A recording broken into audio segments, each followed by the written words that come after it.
Well, it's been a long time coming, but the wait is almost over. The Nintendo Switch presentation happened a little while ago, and with it came new games, new hardware, and new ways to play, but not without its fair share of disappointments and concerns. What's going on, guys? I am Ace Boss, and today on Hyperion Arcade, I want to finally talk and give my thoughts about the Switch and the presentation. I know it's late, but the longer I waited, the more information released about the Switch and its games. So that way I wouldn't have to make multiple videos around the same general topic. However, I do want to apologize for the video drought, but I took a mini vacation and I left my home city. And on top of that, school started for a lot of us, so yeah, there's that. But if you want to keep up to date on my thoughts and keep updated for future videos, please follow me on Twitter. Now, enough of the shameless attempt to obtain followers via self-promotion. Let's talk Switch. Now, overall, the presentation was good, and I'd say the only problem was that there wasn't enough, because I wanted to know more about the console and the games for it. So instead of Nintendo opening up fully to us with no secrets behind the curtain, they failed to mention some key features of the Switch and upcoming titles, which we will come back to in a second. So the presentation was what you would imagine a presentation from Nintendo would be. You had your weird, you had your awkward, and then you had your Nintendo parts of the presentation. They even gave a lot of us viewers a bit of nostalgia by mentioning all the innovations that Nintendo played a vital role in creating and popularizing, like the Wii's motion control and the quote-unquote portability of the GameCube's handle. They used those examples of innovation to highlight the best features of the Switch, like the HD rumble in the Joy-Con controllers, and the portability of a home console device in seamless transition. They also showed off, finally, some features of the Switch, like the online feature, which will now be a paid service with some perks. They also revealed a few games and showed off some of the developers that are already hard at work in creating games for the console. Great! That's what we expected, but it's also at the same time what we didn't expect. Because they forgot to mention that the system itself has only 32 gigabytes of internal storage built in, with expendable storage with a micro SD card. I mean, it's not the worst thing Nintendo could have done, but when your console highlights affordability as one of its main attractants, it creates hidden costs that consumers find disgusting. Also, no mention of specs for the console, but these are things that hardcore gamers look at when buying something that's going to entertain them for the next 4 to 6 years. A lot of things they did, like focusing on HD rumble and something as unappealing as the game 1-2 Switch, was heavily emphasized, but for the most part turned me off. I was expecting a bigger emphasis on the titles that were coming. I mean, they stated more than 80 games were in development and only about a handful of real, and I stress real, games were revealed during the presentation. To me, 1-2 Switch is, shovelware. It's a worthless game, but it's probably fun for someone, right? That said, more games were revealed after the presentation, but I still felt like it was lacking. Overall, it was good, but it could have been better. Now let's talk about the Switch itself. We have seen the Switch in action. Finally. The UI, from what I've seen, looks clean as all hell. You got a simple display with everything you need. Battery icon? Check. Wi-Fi signal icon? Check. Time of day? Check. List of games in an orderly but user-friendly fashion? Check.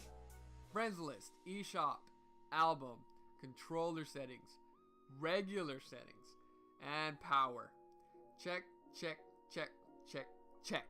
From what it seems, it looks like Nintendo nailed the user interface by streamlining a familiar look and adding that Nintendo flavored Kool-Aid we all can't get enough of. Now the only thing missing are streaming services. Yep. Streaming services like Netflix will not be available at launch, which is kind of strange considering everything has Netflix nowadays. People's fridges have Netflix. Come on. Alright, now the hardware itself is nothing spectacular, but it's also nothing to scoff at. Yes, PS4s and Xboxes are still slightly to moderately more powerful than the Switch, which in all honesty is concerning because in a few short years the technology will be further behind another generation, and it's almost like Nintendo wants it that way. But the console has been shown to render and run games, high-end games like Skyrim, mind you, just fine. Also, there's rumors that it can run games using the Unreal 4 engine. Now, I may not be the most tech savvy person in the world, but even I know that Unreal Engine 4 is an incredible piece of software. Again, that's, you know, sort of expected from the next gen hardware, but I just want the damn thing to run the games, all games if possible, at a smooth 60 frames per second. It's more of a performance issue than a visual one if you ask me personally. Now the battery life isn't great with 2 to 6 hours of game time, but another sign that Nintendo is starting to go under a Super Nintendo-like transformation is that the Switch is gonna use a regular USB-C cable to charge it. That's right, no more shitty Apple-like proprietary expensive ass cables. Alright, now let's talk about how you're going to be playing games on the Switch. The Joy-Cons, quite frankly, come with more features than I care for. I'm sure the HD rumble will be something I like and maybe later down the line will greatly appreciate, but something like the camera on the controller is, I'm not so sure. Even with something like that on the system, I'm happy to see that Nintendo will continue to support amiibos with the NFC reader on one of the Joy-Cons. Now I can finally blow the dust off of my small amiibo collection. Don't worry, Charizard, you will be used once again. And now, to reveal one of the greatest features that a content creator like yours truly could ask of any gaming machine. It's time for the moment you've been waiting for. Duh.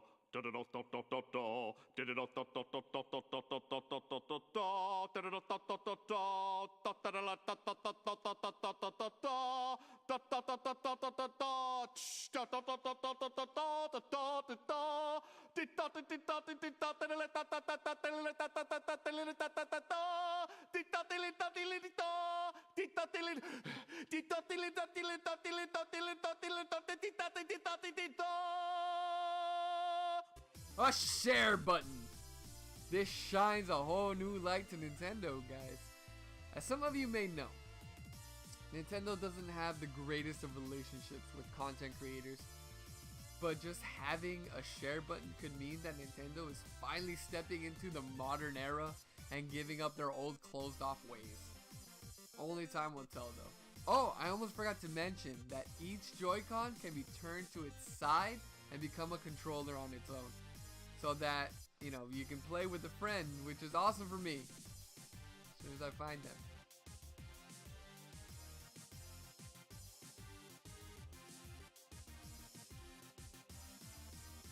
Essentially, you get 2 controllers per console sold, which is cool, but call me old-fashioned, I'm still picking up a Pro controller. Now, the features of the Switch are amazing, but are also not amazing. I mean, some of them are yet to be determined, like the chat options. Talking about Switch features, how strange would it be to be able to control certain functions like messages and notifications of the console by using an app on a third-party smart-enabled device, like a smartphone? Well, I mean, it's not that strange considering the PS4 has just that, but they also exist on the console itself. Yeah, it's exactly what I'm saying. We don't have any confirmation of voice chat being available on the console, but instead we'll use an app on a different device to use it. I am praying to all the gods of the Mushroom Kingdom that they include the voice chat feature on the Switch itself. It isn't justifiable to need a second device to chat with other people you destroy on Smash Brothers. Or, in my case, get destroyed by? From? I don't know, I forgot how to English. But hopefully the information about the Switch having a headphone / mic jack confirms that the voice chat feature will come with the console itself. Just Nintendo being Nintendo, I guess. But speaking of getting my ass handed online, let's talk about the Switch's online component. Nintendo will now be offering a paid online service that will allow you to play online multiplayer and other services that aren't really as important. The service also comes with a free NES or SNES game per month for that month. Instead of giving these very old games out with a subscription and getting to keep them in your library forever, you only get the game for a month. Not a smart move on Nintendo's part, because instead of creating a real incentive for people to subscribe to their brand new online service, which, I mean, they get nothing in return. We haven't even gotten the cost of this service. It can't cost more than what Sony or Microsoft offer on their respective platforms, and so far those seem to be superior choices, unless Nintendo makes it really affordable. And I'm talking like $20 to $30 a year affordable. That seems to be all the features and hardware information I have, at least the most important parts of it. So let's move on to the most important aspect of any console, the games. I already mentioned how Nintendo has over 80 games in development for the Nintendo Switch, but my question is, where are they? Now obviously there are a few games that stand out to me, like The Legend of Zelda, Breath of the Wild, and Super Mario Odyssey. Now those are the kind of games I can't wait for. Luckily Zelda is a launch title, which may be Nintendo's smartest move of all time. I mean, having access to such a huge title on day one is the kind of thing that sells the system. But the problem lies on what you do after Zelda. I mean, not much actually. The system apparently is only launching with about 10 games more or less, because we get more information as time goes on. But as of January 31st, 2017, only a handful of games will release on launch day. Now this wouldn't be a problem if the other games it launched with weren't so lackluster. Personally, I think Zelda, The Binding of Isaac, and Bomberman are the only real titles that stand out to me day one. And I suppose that would be enough, but I'm not made of money. In reality, I won't be able to afford all the titles I want, so Zelda might be the only title I play for a while. By then, other games that I might be interested in will be out. But as much as I like what I see in the future, I still need to know where the hell is my Smash Bros. Some of you don't know this, but I purchased my Wii U not on day one, but I bought it to exclusively play Smash Brothers for the Wii U. And all the other games were just cherries in my Nintendo Sundae.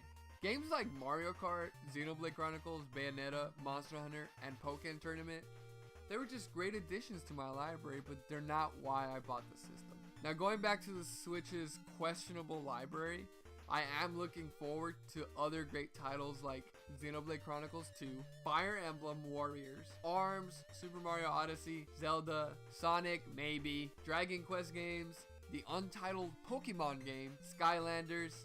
I'm just kidding. I got enough amiibos. Mario Kart 8, which is just an upgraded port, but nonetheless can't wait to see it. And even though I already own Dragon Ball Xenoverse 2 on the PlayStation 4, I am considering repurchasing it for the Switch, if it offers enough of a difference to justify a repurchase and it needs to run smoothly. I think I could talk for hours about the games, but I will save it for another time. Maybe once it finally releases and we get more titles out there, I'll speak more about it. I hope the rumors about the GameCube Virtual Console games are true, because right now it looks like the Switch is gonna need them. Now with all that said and done, let's move on to my last short topic, and that's the price. Now, before the presentation, I was very confident that the Switch was going to be very affordable, almost on the cheap side.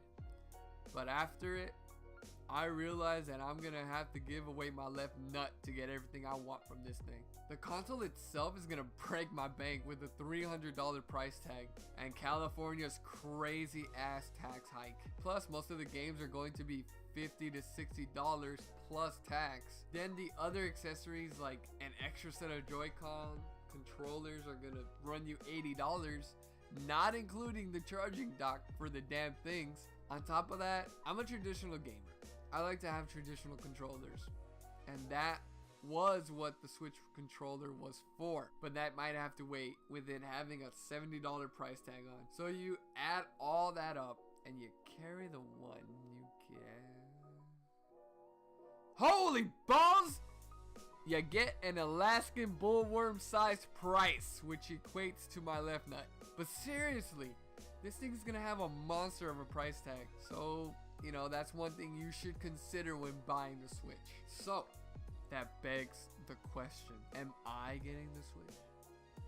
Of course I am, you dummy. But day one, maybe out of the question. And it isn't because they sold out in almost every retailer across the US.